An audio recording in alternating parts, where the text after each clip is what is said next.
जी hello, बिल्कुल जी। मैं भी दिनों से आपको बुला रही थी, शायद मेरा ये ट्रम्पिक पर चैन आ जाता। कैबी पैकी को कुछ नहीं पता, मगर मेरे बारे में सब तो है बना। हाँ, तो वो जो नादिया अफसल होती है ना, वो बहुत ही कम होती है, इसलिए मैं सोची उन्हें कैबी पैटी दे दूं। अच्छा, पोएम सुनाओ।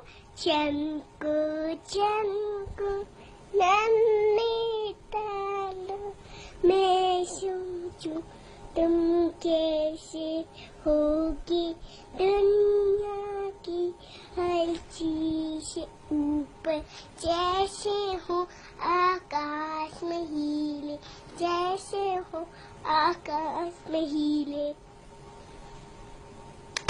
शाबाश।